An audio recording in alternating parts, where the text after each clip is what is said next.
¿Qué nos pasa? Apuntes de la coyuntura. Como todos los viernes, comentándonos y en el cierre de la semana, los hechos políticos, sociales, económicos más importantes. ¿Cómo le va, señorita? ¿Cómo anda? Buen día. Muy buenos días, ¿cómo están? Pero muy bien, ¿y ustedes? ¿Todo bien? Bien, bien, con mucha humedad hoy. Mucha humedad y atención que no se descarta algunos chaparrones, ¿eh? Sí, creo que estaba anunciado. Sí, señor. Sí, Sí, Lo señor. que mata es la humedad, decía un gran amigo. Sí. Bueno, una semana muy Movida. álgida, muy movida, con muchas novedades, mucho para analizar, mucho para ver. Me interesa poner el foco en dos cuestiones, que primero tiene que ver con, bueno, de nuevo, un golpazo en el Congreso de la Nación, tanto en la Cámara de Senadores como en la Cámara de Diputados para el Gobierno Nacional, por todo lo que aprobaron, ahora lo vamos a charlar. Y en segundo término, con el escándalo que está atravesando el área de salud del Gobierno Nacional, que primero tiene que ver con estos audios filtrados de Diego Spagnuolo que, bueno, dejan entrever un esquema de una estructura de corrupción dentro del gobierno y además la grave crisis que está también atravesando el ministro Lugones por las 96 muertes del fentanilo adulterado. Una cuestión importante del juez Kreplak. No retiró al Ministerio de Salud como querellante. Mira. Puede ser imputado. Es decir, retiró porque cree que hay responsabilidad en el control. El Ministerio de Salud había sido presentado, se había presentado como querellante, le habían aceptado esta postura, pero en las últimas horas se resolvió retirarlo, o mejor dicho, no le acepta, no se lo acepta como querellante. Y hoy al amanecer, 14 allanamientos ordenados por la justicia con respecto al tema de las coimas y en medicamentos para discapacidad. Lo de Spagnuolo. Exactamente. Vamos a arrancar de atrás para adelante o de lo último que sucedió esta madrugada en el Congreso de la Nación, particularmente en la Cámara de Senadores, cuando, bueno, los senadores por amplia mayoría, con un número importantísimo, que no tiene que ver ya solo con el kirchnerismo, sino también con radicales y otros partidos que votaron a favor de estas leyes, tiene que ver con la ley de la emergencia pediátrica, que hablábamos ya la semana anterior cuando hicimos esta columna, que puntualmente tiene que ver con el presupuesto, las partidas presupuestaria para hospitales públicos, puntualmente los pediátricos, por ejemplo el Garrahan. Y el sistema de médicos residentes que, bueno, venían muy precarizados. Sí.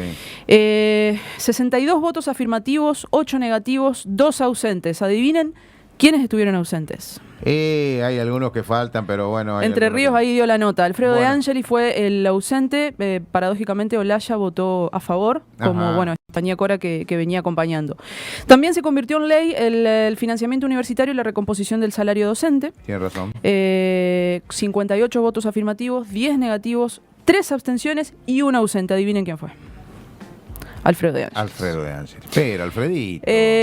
Bueno, Alfredo no quedó en ninguna de las listas que se presentan en octubre. Mal que mal, yo pensé, viste, que bueno, de última. Desapareció De Angeli en senador y desapareció Benedetti en diputado, que también estuvo ausente, que desapareció, salió a pedir disculpas porque dijo: me eligieron para senador, pero no voy a estar en. Ahora lo vamos a ver a lo de Benedetti. Además, se derogaron directamente los decretos delegados, que también lo tratamos en esta columna semanas atrás, que tenía que ver con esas últimas modificaciones que habían metido por la ventana antes de que se terminaran las facultades delegadas de la ley Bases. Federico Sturzenegger había metido 4 decretos delegados justamente que, entre otras cosas, modificaban el INTA, el INASE, el INTI, la Agencia de Seguridad Nacional Vial, etcétera.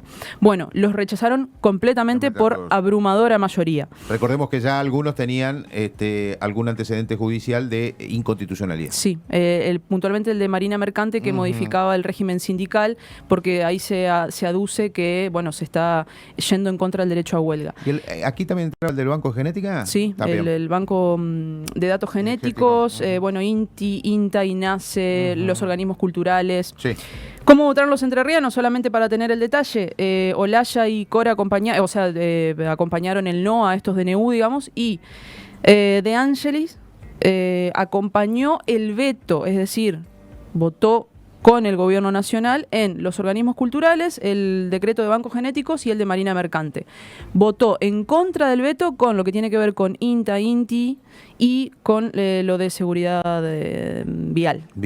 Solamente en 2 de los 5 decretos no acompañó De Angelis. Era imposible que vote en contra. Bueno, en las incoherencias que estamos viendo con semejantes temas y que estuvo cortando una ruta nacional De Angelis en su momento. Yo asumo que tiene que ver con sus intereses privados, también el tema del INTA y del INTI, que toca de lleno su actividad privada. Exacto. El gobierno, perdón. Hablando, me acordé de coherencia, viste que el nuevo bloque de La Libertad Avanza se llama Coherencia. Coherencia.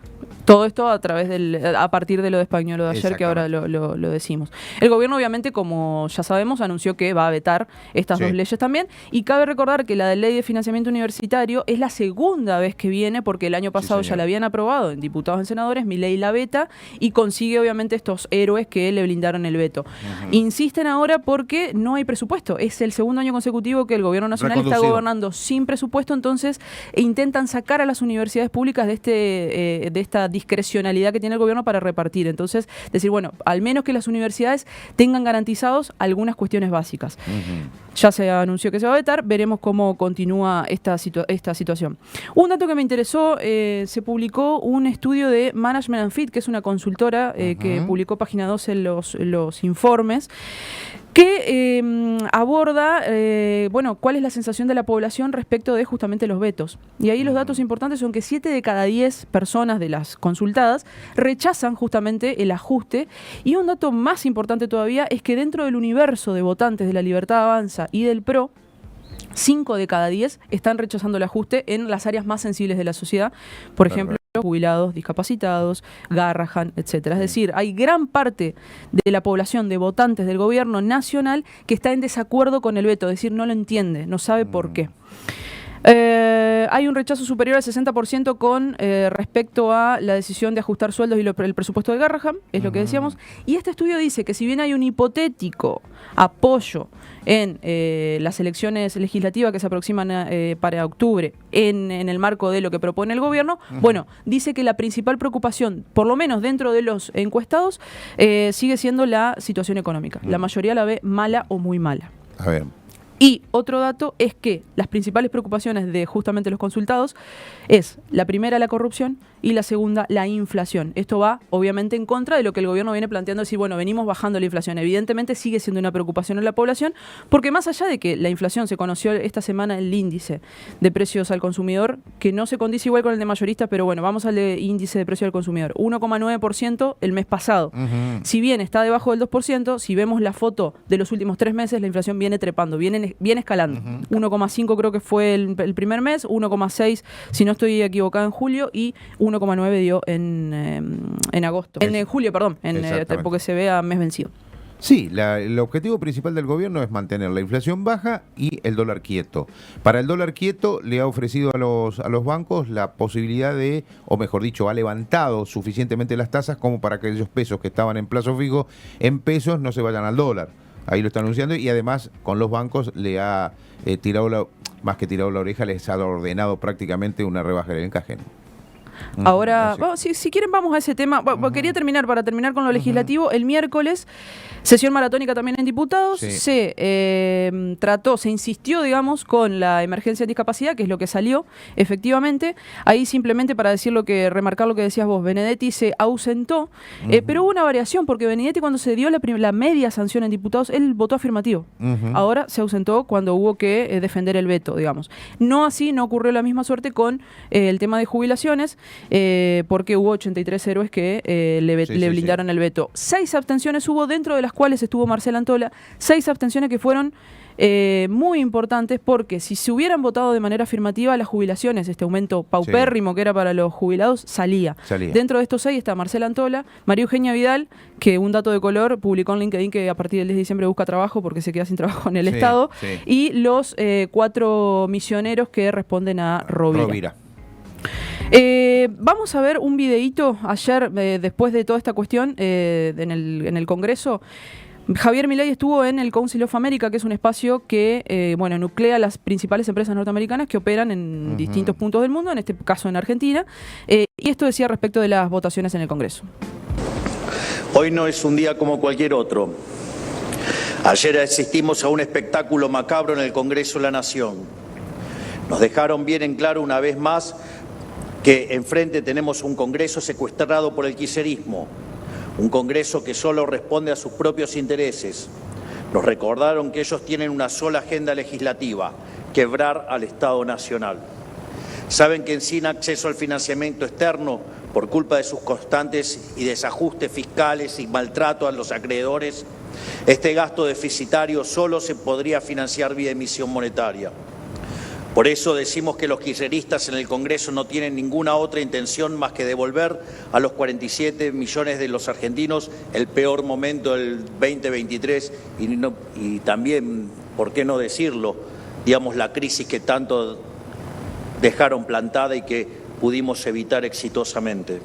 Bueno, grandes dificultades para hablar articular de corrido si no lee el sí. presidente. Pero bueno, nada, para cerrar tema legislativo y vamos a lo que vos planteabas recién de deuda. Te digo algo, una sí. sola cosa. En esta misma presentación, ayer habló Sturzenegger, refiriéndose en primera fila, directamente increpándolo al presidente de la CAMEN, al Concordice Greenman, que no se le conoce empresa, pero es presidente de la CAMEN, pequeña y mediana empresa, diciéndole que retire una cuestión judicial que hablaba de poder quedarse las empresas con un porcentaje de los arreglos colectivos de trabajo. Dijo, te pido que retire, a lo que Greenman le contestó, estamos en democracia. Y Sturzenegger inesperadamente dijo, pero bueno, la casta se prende de todos lados. Es una cosa que llamó la atención en este entredicho entre el ministro desregulador y el presidente de la CAME, que teóricamente es gente de ellos. Sí, igual recordemos que en este ámbito el destinatario principal eran los empresarios norteamerinos. Sí, digo, ahí sí, para ellos es el mensaje, digo, Exacto. inclusive en detrimento de la industria nacional o de estos representantes de la CAME, por ejemplo. Uh-huh. El mensaje era claro: a como dé lugar, yo voy a seguir ajustando porque yo necesito mantener justamente lo que voy a decir recién, el dólar quieto para que la inflación esté baja y de esta manera poder llegar al menos hasta octubre. Y esto es lo que ocurrió, por eso vamos a ver el gráfico que tengo para mostrarles. Uh-huh. Es un gráfico que armó Gustavo García Zanotti, es un licenciado en Economía rosarino, investigador del CONICET, etcétera, que él viene comparando algunas métricas. En este caso, él compara los intereses de la deuda que se están pagando en letras, como por ejemplo, habrán escuchado hablar de LEFI, BONCAP, LECAPS, etcétera, con lo que se debería pagar o con lo que se está pagando de jubilaciones en este momento.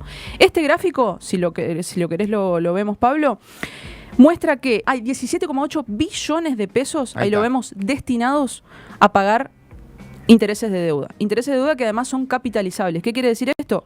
Que el gobierno pide esa deuda, se endeuda, por ejemplo, que te presten 100 pesos, te dan un interés del 10%, vos tenés que devolver 110, pero cuando renovás la licitación, vos renovás sobre 110, no sobre los 100 iniciales. Exactamente. Eso significa que es capitalizable. Y es lo que no están contando cuando ellos dicen, bueno, no, tenemos equilibrio fiscal. No están contando justamente estos intereses que hay que pagar. Volviendo a nuestra casa, decimos, che, tengo un ahorro de la gran 7, este mes me quedé, pero no pagaste internet, no pagaste la luz, no pagaste el alquiler. Eso es lo que le está pasando al gobierno, es decir, estoy con los números 0 a 0, no estoy perdiendo plata, pero nos estamos endeudando de una manera fenomenal, absolutamente impagable. No, esto es...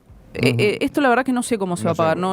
Hay impagable. Generaciones que es impagable lo que están, esta bola que están generando con estos 17,8 billones. Acordemos, son millones de millones. Hay 12 ceros atrás de ese 17,8. Sobre el 4,6... No se la pases al senador Artauche, que no le puede cerrar. Sí. Sobre el 4,6 billones de pesos también que tienen que pagar a los jubilados. Esto es sobre los números de julio. ¿Qué pasa con estos intereses? Además, lo que ha ocurrido es lo que comentabas vos recién. El Banco Central le solicita a los bancos privados el encaje del 50%, que es otra medida que han tomado esta semana. ¿Qué significa esto? Que de la cantidad de depósitos que tienen los bancos privados, el 50% tiene que quedar inmovilizado a resguardo.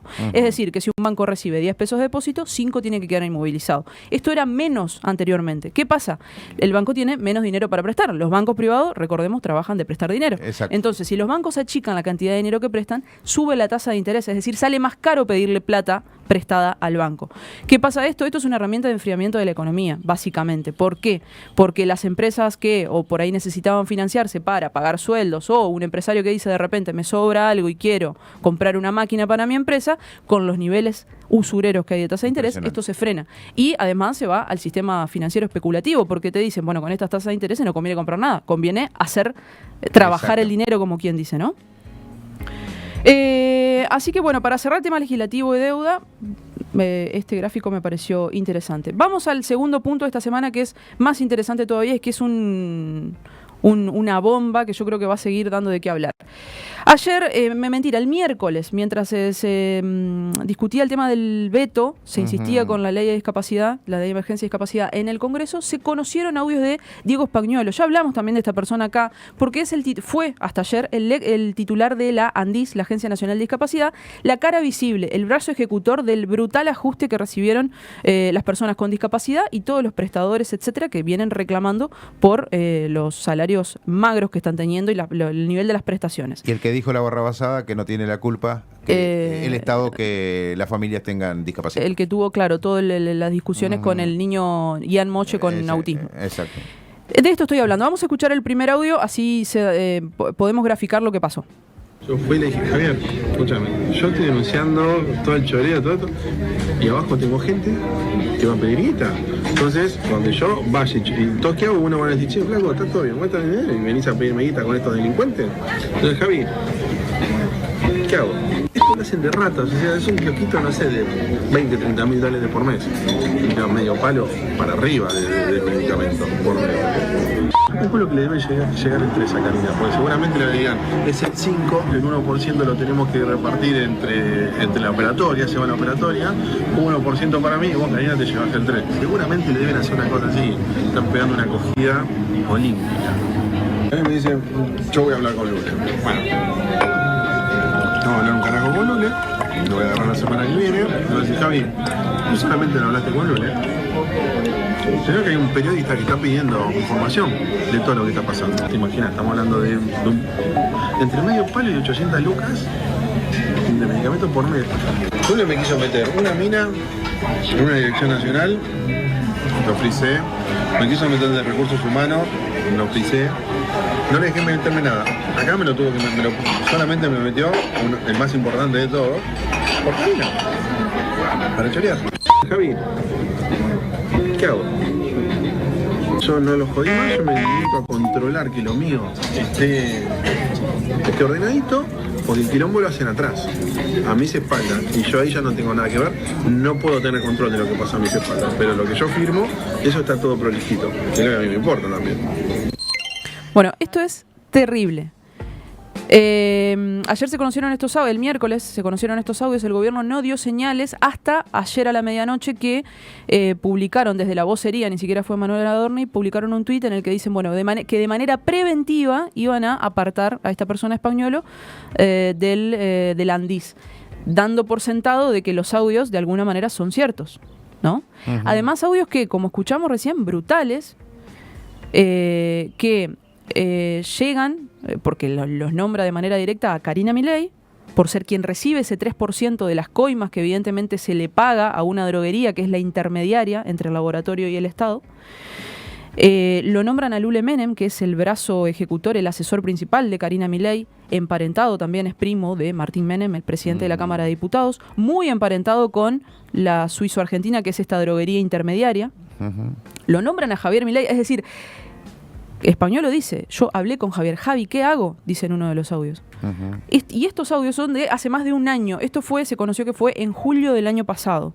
Es decir, hace un año, porque ahora escuché decir también que, bueno, él lo quería denunciar y no podía. Bueno, hace un año que lo sabía. Exacto. O podrías haber renunciado antes y denunciado efectivamente a las personas involucradas en este problemón. Yo creo que va a dar de qué hablar. Más que Libra. Sí. Y de hecho ya se suma la causa Libra, se suma el tema de las valijas que ingresaron al aeropuerto y que no se visaron. Se suman a las denuncias de que vendían cargos durante las elecciones. Bueno, y detrás de todo esto aparece el nombre de Karina Milei. Uh-huh. Habrá que seguir viendo qué sucede, lo vamos a seguir de cerca, pero me parecía importante al menos dejar la semilla ahí para seguir charlando. En el último, para terminar, editorial de Carlos Pañi de La Nación, habla de la conversación que tuvo Españolo con una reunión con Karina y le dijo, si estás hablando de Lule, Menem, estás hablando de Karina Milei. Sí, Como diciendo, eso está claro. Lule Esa, soy yo, ¿sí? le dijo. Sí. Así que, bueno, vamos a ver qué pasa. Niñas, nos vemos el próximo viernes. Nos vemos el próximo viernes. Ahí pasaba ¿Qué nos pasa con apuntes de coyuntura?